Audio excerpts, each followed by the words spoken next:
the way I would describe myself is a person who likes to involve other people. My job is in leadership. I'm an administrator, and so one of my core values is equipping and teamwork. So I like to help people be all that they can be, and I like to work together as a team. I think I'm a compassionate person, and I think I'm a fun person. My name is Randy Benson. I'm originally from the United States. I grew up in Minnesota on a small farm, and I just turned 65 years old. Where I grew up on a small farm in Minnesota, about an hour north of Minneapolis and St. Paul. And it wasn't until I was older that I realized maybe how poor we were growing up, but we always had everything that we needed. We grew our own vegetables, and my father was a cash crop farmer, as well as he was in an egg business. We always helped out. Every summer was working in the garden, growing our cucumbers. We raised sweet corn to buy our band instruments for school. But that was just the way of life it was, and I think I learned to have a good work ethic through that. I'm a person of faith, and as such, I've always trusted God to supply my needs. That was a model to me. It's something that became very valuable in my life, and I think those values led me into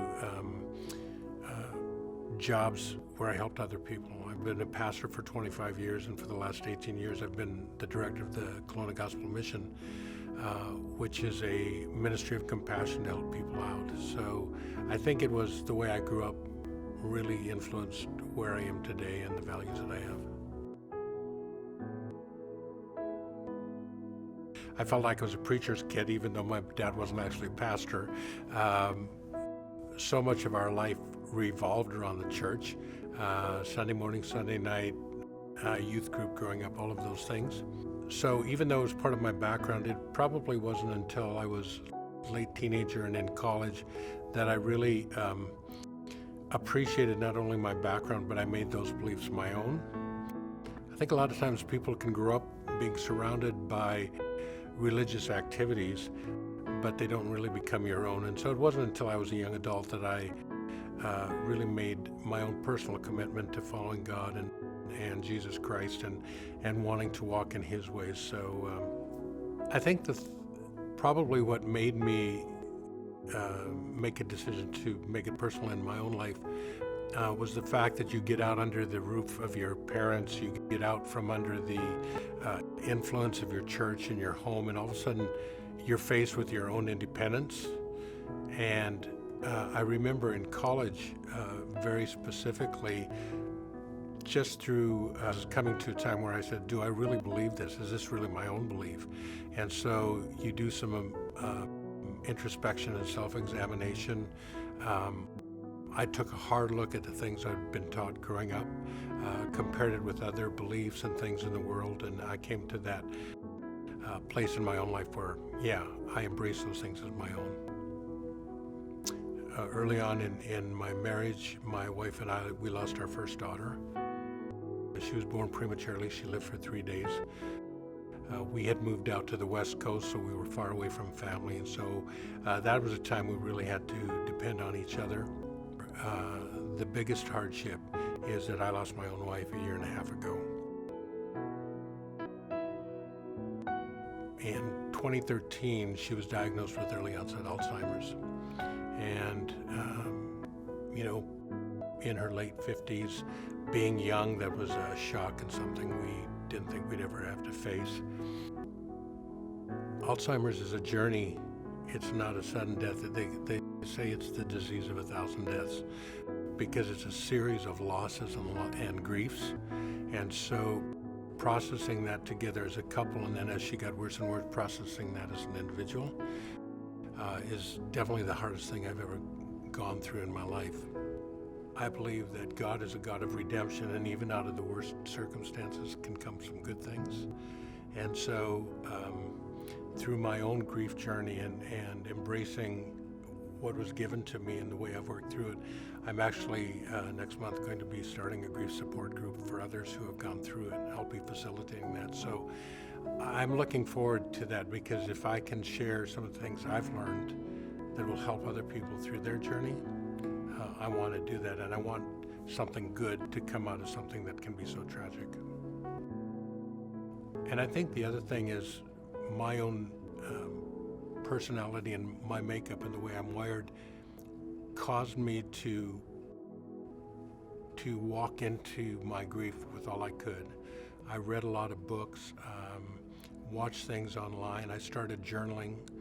I started writing down the things that were important to me. And I realized that grief isn't something that you want to try to get away from. It's something you have to go through. You're not going to get over something. You're going to go with it. And so that probably was the biggest thing that helped me. Was just simply to embrace the journey I was on.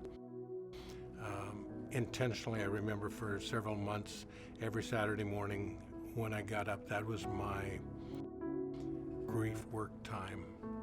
It was the time I read books, I would journal, I would think, I would cry. I had my go-to spot where I would listen to music and think about my wife and allow myself to mourn that loss. And I think a lot of people are afraid of that. They're afraid of entering into that hard spot.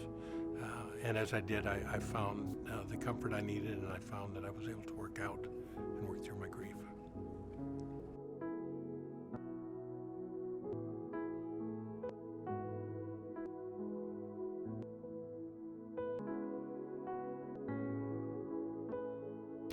Currently, I'm the Executive Director of Kelowna's Gospel Mission.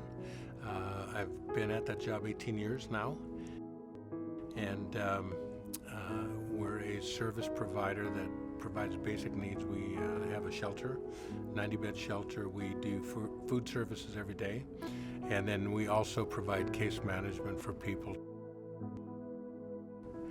I think the thing that keeps me going is I like to tell people we serve many and we rescue some.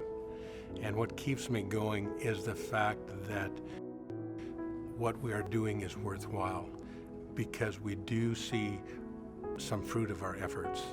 And when you see a person who's been part of our shelter come back and thank us and say, I'm housed now, I've got a job, that is incredible job satisfaction.